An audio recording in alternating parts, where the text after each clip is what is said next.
Alright, magandang umaga po mga ka-agri. Muli ako nga pala si Remark Zambrano at welcome po sa ating YouTube channel.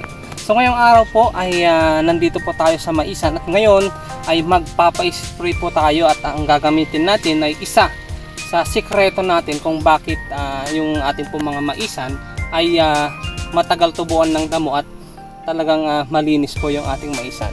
So now, pinakikilala ko po sa inyo yung ating pong isa na ginagamit. So ito po yung Atrazine. So ito po siya. Okay, ang Atrazine po ay isang uri ng pre-emergent herbicide. So alam ko na marami na po sa inyo ang gumagamit ng Atrazine. So ang ibig sabihin po ng pre-emergent herbicide ay para po siya sa mga buto ng damo.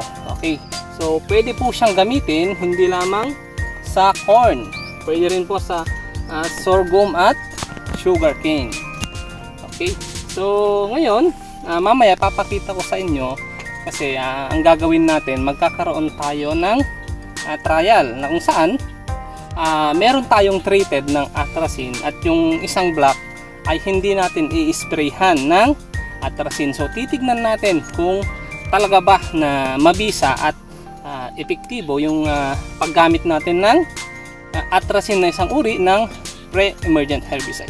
Okay mga ka-agri, kung gusto mo po yung ating topic ngayong araw ay huwag niyo po sanang kalimutang na mag-subscribe at i-hit na rin ang notifications bell para lagi po kayong updated sa aking mga susunod na videos.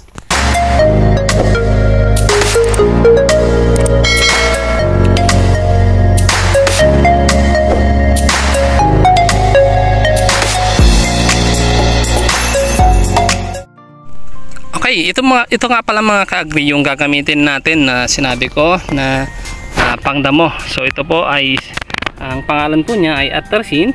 Isa po siyang pre-emergent herbicide na para po sa mga buto ng damo sa atin pong mga maisan at mga tubuhan. Meron po siyang active ingredient na Atrazine. Okay? So ang isang box po nito ay 1 kilogram. Okay? Pagdating naman po sa templada, so sa corn po ay sorghum at sugarcane ay 8 to 12 tablespoon kada 16 liter ng tubig. Okay, ang tamang timing of application po nito ay spray on moist. So dapat ang gustong-gusto po niya pag nag-spray po tayo ay moist po yung lupa. Okay, so ang gagawin po natin ay after po tayo magpatanim ng mais ay mag-i-spray na po tayo ng Atrazine. So yun po kasi nakasanayan natin dito. Okay, so dito mga ka-agri, meron na kasi tayong nabuksan noon na Atrazine at nagtakal na rin tayo ng 12 tablespoon. Okay, so mas mabuti mga ka-agri pag magmimix po kayo nito Atrazine ay mas kumuha po kayo ng maliit na timba or anumang haluan. Pwede nating i-mix ng maigi yung Atrazine kasi isa po siyang powder. Yan. So ito po ay kasya na sa 16 liter of water. Okay? Ito dapat mahalo natin ng maigi kasi powder siya. So ang Atrazine pala ay may active ingredient na Atrazine din. So ito mga ka-agri, so dito ang gagawin natin, so yung papapansin nyo, merong box dyan, yan yung treated natin ng Atrazine. Sa banda doon ay hindi na natin papasprayan ng Atrazine.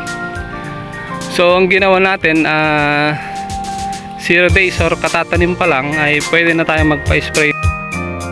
Abangan nyo po yung magiging update natin so babalikan po natin ito after ilang araw at ipapakita po natin sa ating pong susunod na vlog at update yung naging resulta ng pag-spray po natin sa Atrazine versus po sa untreated para po makita po mismo natin at mapatunayan.